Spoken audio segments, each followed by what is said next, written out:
आज मैं पार्टी कार्यालय आया हूँ। आगे भी आने की शिक्षा, स्वास्थ्य, रोजगार इसको पूरा करूंगा और जो पिताजी के काम उन्होंने घोषणा कर दी जो पूरे नहीं हुए। 12-15 हजार रुपए के लिए 1 करोड़ से ज्यादा लोग जाकर बिहार देश के अन्य हिस्सों में मजदूरी कर रहे हैं और आप बिहार में समृद्धि यात्रा नहीं। राज्यसभा के इलेक्शन होने के बाद 5 सीट जीतने के बाद अब बिहार में मुख्यमंत्री की अटकलें तेज हो चली है और इसको लेकर के कई सारे एनडीए में ही एक नेता बनेगा, ये भी तय हो चुकी है कि एनडीए से ही कोई नेता बनेगा। लेकिन एनडीए से कौन नेता बनेगा इसको लेकर के अभी भी कहीं ना कहीं आर पार का युद्ध चल रहा है। हालांकि निशांत कुमार जिस तरह से जेडीयू पार्टी को ग्रहण किए थे तो लग रहा था निशांत कुमार का नाम लिया जाएगा और हाल ही में अगर देखा जाए तो बाहुबली उर्फ छोटे सरकार मोकामा के विधायक ने भी क्लियर हरी झंडी दिखा दी है कि मुख्यमंत्री बनेंगे निशांत। हाँ बनेंगे, क्या निशांत कुमार ही सीएम बनेंगे। और दूसरी बड़ी बात है कि अगर वो सीएम बनेंगे तो फिर चुनौतियां सामने आने लगेगी क्योंकि बीजेपी नहीं चाहती है और शायद नीतीश कुमार को इसीलिए राज्यसभा भेजी जा रही है कि वहां जेडीयू का सीट खाली हो और बीजेपी को कहीं ना कहीं मुख्यमंत्री का सिग्नल दिया जाए। हो सकता है कि निशांत कुमार को उप मुख्यमंत्री बना दिया जाए। लेकिन बात यहाँ पर हो रही है मुख्यमंत्री के चेहरा को लेकर के, तो मुख्यमंत्री के चेहरा में अगर 2 ही चेहरा जो सामने झलक रहे हैं, सामने नाम आ रहे हैं, उसमें सबसे ज्यादा सम्राट चौधरी और चिराग पासवान को लेकर के आ रहे हैं। और सम्राट चौधरी और चिराग पासवान दोनों के अपने अपने नियम और सूल है, अपने अपने तरीके, अपने अपने अंदाज है। इनकी तमाम सर्वे से ये क्लियर हो जाता है कि मुख्यमंत्री कौन बनेगा। लेकिन इस सर्वे के डेटा को समझने की कोशिश करते हैं। सर्वे में जितने लोग अगर यूथ है, अगर यूथ की सर्वे अगर डेटा लिया जाता है तो उसमें चिराग पासवान का नाम सबसे ज़्यादा आता है। चिराग पासवान की लोकप्रियता नंबर 1 पे आती है, वही लीडिंग में नज़र आते हैं और उन्हें ज़्यादा लोग पसंद करते हैं और कई सारे कारण भी मौजूद है। दूसरा जो सबसे बड़ा बात आता है सम्राट चौधरी को लेकर के कि सम्राट चौधरी एक अनुभवी नेता है। काफ़ी सालों से उन्होंने चीज़ों को समझा और बिहार में रह करके समझा है। और सबसे बड़ी बात है कि बिहार के डिप्टी सीएम रहे हैं तो काफ़ी कुछ अंदाज है, काफ़ी कुछ तरीका है, उन्हें पता है। और सबसे बड़ी बात है कि वो ऑलरेडी तीनों पार्टियों से काम कर चुके हैं। आरजेडी के साथ भी काम कर चुके हैं, जेडीयू के साथ काम कर चुके हैं और बीजेपी के साथ काम कर चुके हैं। यानी बिहार के प्रदेश को बड़ा गहरी तरीके से समझते हैं। और हाल ही में जब उन्हें डिप्टी सीएम का पद मिला तब उनकी आक्रामक शैली भी देखने को मिला कि किस तरह से बुलडोजर की भूमिका में उन्होंने नजर आए, गृह मंत्रालय लिया और एक अलग ही छवि को रिप्रेजेंट किया। तो लोग कहीं ना कहीं सम्राट चौधरी को भी देखना चाहते हैं। लेकिन इसके बाद भी कई लोगों का एक अलग मत है कि जिनका सबसे ज़्यादा विधायक हो उन्हीं का नेता मुख्यमंत्री बने। ऐसे में अगर देखा जाए तो बीजेपी के तरफ से ही चेहरा बन सकता है, तो उसमें भी सम्राट चौधरी का नाम आता है। दूसरी सबसे बड़ी जो बात है कि युवा को होना चाहिए, तो युवा अगर देखा जाए तो कमोबेश ऑलमोस्ट सेम ही नजर आता है। सम्राट चौधरी और चिराग पासवान में देखा जाए तो काफ़ी कम उम्र का फैसला है, तो इसको ज़्यादा कंसीडर नहीं किया जा सकता है। जो सबसे बड़ी बात है कि मोदी भक्त हनुमान होने के नाते और सबसे ज़्यादा एक उनका जो जीवन शैली है और एक कार्य करने का तरीका है और एक नया रूप है और एक नई सोच है, शायद बिहार फर्स्ट नीतियां जो उनकी जो सोच है, पलायन पे बात करते हैं, शिक्षा पे बात करते हैं, इन सारी चीज़ों को लेकर के चिराग पासवान का एक अलग ही कह सकते हैं एक अलग ही समूह बना हुआ है। वो लोग चिराग पासवान को चाहते हैं। लेकिन काफ़ी अगर बुजुर्ग लोग हैं जो काफ़ी सियासत में रहे हैं वो चाहते हैं कि सम्राट चौधरी हो और यूथ लोग चाहते हैं कि चिराग पासवान हो। फिलहाल आप किस कैटेगरी में आते हैं आप भी ज़रूर बताइएगा कि आपके नज़र में कौन बेहतर सीएम हो सकता है, चिराग पासवान या सम्राट चौधरी। दोनों की अलग अलग अहमियत है, दोनों के अलग अलग रुतबा है, दोनों के अलग अलग झलकियाँ हैं।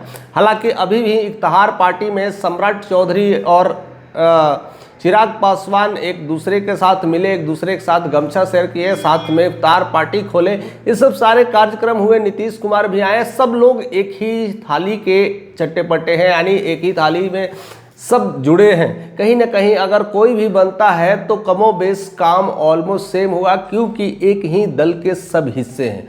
अब बात आती है कि किस पार्टी से चुना जाएगा और किसे चुना जाएगा और क्यों चुना जाएगा, इसको लेकर करके अलग अलग बयान हो रहे हैं, अलग अलग बातें चल रही है।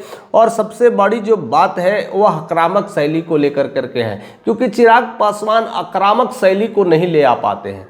ज़्यादातर देखा जाए तो उनके अंदर सॉफ्ट स्किल है और धीरे धीरे किसी चीज़ों को, बातों को समझा बुझा करके काम चलाने की कोशिश करते हैं। उनके अंदर वो पूरी आक्रामकता नहीं दिखती है, क्योंकि एक और भी सबसे बड़ी जो कारण निकल के आ रही है कि वो ज़्यादातर अगर रिप्रेजेंट किए जाते हैं तो दलितों के नेता और पासवानों के नेता हैं, और ऐसे में दलितों और पासवानों का सिंपली अगर विकास करना चाहे तो अपर कास्ट के लोग कहीं ना कहीं नाराजगी व्यक्त करेंगे। तो ऐसे में सम्राट चौधरी अगर देखा जाए तो मिडिल क्लास के यानी ओबीसी कैटेगरी में आते हैं, तो वो सब दायरे से फिट हो जाते हैं, और इसलिए उनकी वोटिंग अगर देखा जाए तो हर तबके के लोगों से मिल चुका है। लेकिन हम फिर से बात करते हैं यूथ को लेकर के कि यूथ को कहीं ना कहीं जो पसंदीदा अगर कोई राजनेता है तो चिराग पासवान। हालांकि चिराग पासवान अपने पिछले 4-5 सालों में कई नई छाप छोड़ चुके हैं और शायद इसीलिए लोगों के पीछे ज़्यादा लोकप्रिय हो चुके हैं। अगर देखा जाए तो संसदीय चुनाव को देखा जाए, लोकसभा सीट में उन्होंने 5 से 5 सीटें लाया था और बिहार विधानसभा में उन्होंने एक बेहतर भूमिका निभाई थी, यानी 29 में से 19 विधायक ला करके तीसरी सबसे बड़ी फ्रंट पार्टी बनी। ऐसे में उनका तो जलवा है, उनकी एक अलग काबिलियत है, उनका एक अलग काम करने का तरीका है। लेकिन सबसे बड़ी बात है कि जो संचालक है, सबसे ज़्यादा जो विधायक हैं बीजेपी के हैं, वह कई रूपों से सम्राट चौधरी को ट्रेंड कर रहे हैं। और चिराग पासवान की भूमिका अगर देखा जाए तो वो दिल्ली में सीमित है और दिल्ली से ही सारी चीज़ों को ऑपरेट करते हैं, बिहार की गतिविधियों में कम नज़र आते हैं, वंस अपॉन ए टाइम वाला बातें हैं। ऐसे में लेकर के और अगर उन्हें बिहार की पूरी जिम्मेदारी दी जाए तो कहीं न कहीं कुछ उलझन हो सकती है, कई कड़े फैसले लेने में वह अनबैलेंस महसूस कर सकते हैं। फिलहाल लोगों की राय है कि उन्हें बिहार में इलेक्शंस लड़ना चाहिए और कुछ समय बिहार में देना चाहिए, बिहार के लोगों से रूबरू होना चाहिए, न कि दिल्ली में बैठ कर के बिहार की राजनीति करें। यही चीज़ नीतीश कुमार के साथ हो रहा है अब, क्योंकि अब वो दिल्ली जा रहे हैं तो बिहार की राजनीति नहीं कर पाएंगे। लेकिन इन दोनों चेहरों में, सम्राट चौधरी और चिराग पासवान के चेहरों में आप किनकी झलकियाँ देखते हैं कि बिहार का गौरव समाहित है और ज़्यादा काम हो सकता है। कई सारे अपभ्रंश भी है, कई सारे चुनौतियां भी हैं। कई लोग उनके कड़क अंदाज के लिए देखते हैं कि बहुत सारा बदलाव ज़रूरी भी है और होना भी चाहिए। जिस तरह से बुलडोज़र को लेकर के, सड़कें को लेकर करके जो बातें चल रही थी, वो भी कई लोगों ने सही माना है, कई लोगों ने गलत माना है। सही इसलिए माना है कि आए दिन रोड पे जाम लगती है, एक्सीडेंट होता है, कई सारी घटनाएं घटती है, और सबसे बड़ी बात है कि वो सरकारी ज़मीन को ही अधिग्रहण कर रहे हैं, ना कि आपकी दी हुई ज़मीन को कर रहे हैं, आपकी ज़मीन को छीन रहे हैं। कई सारी बातों को लेकर के सम्राट चौधरी अब खरे उतर रहे हैं। और दूसरी सबसे बड़ी बात है कि नीतीश कुमार के साथ ज़्यादातर अनुभव व्यक्त कर चुके हैं। अगर आपको मुख्यमंत्री बनना है तो मुख्यमंत्री के छत्र छाया में रहने से आपको अनुभव अपने आप हो जाता है, जो कि सम्राट चौधरी भली भांति निभा रहे हैं। सेम चीज़ अब चिराग पासवान को करने की ज़रूरत है। अब उन्हें भी बिहार में उतरना पड़ेगा, बिहार के लोगों के संदर्भ में बात करना पड़ेगा। अपने 19 विधायकों को पूरी तरह से एक तैयार टीम की तरह करना पड़ेगा, जिसको लेकर के बिहार का एक अलग प्रारूप तैयार करना होगा। भला ही मुख्यमंत्री सम्राट चौधरी हो, लेकिन एक्टिव चिराग पासवान को होना पड़ेगा, क्योंकि 2030 का अगर सपना देख रहे हैं तो बनना पड़ेगा उस तरह से, और बिहार की धरती पर उतरना पड़ेगा। केंद्र में रह करके वो बिहार का किंग मेकर बन नहीं सकते, ऐसा पॉसिबल नहीं है।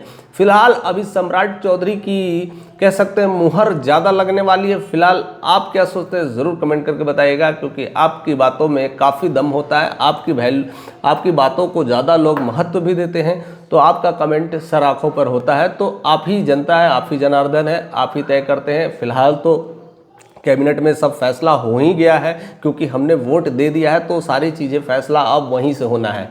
फिर भी अपनी सोच और विचार से, अपनी बुद्धि और क्षमता से हम सोच पाते हैं कि हमारा मुख्यमंत्री कैसा होगा, कौन होगा और क्यों होगा। तो अपना कमेंट करते रहिए। चैनल पर नए हैं तो सब्सक्राइब कर दीजिएगा।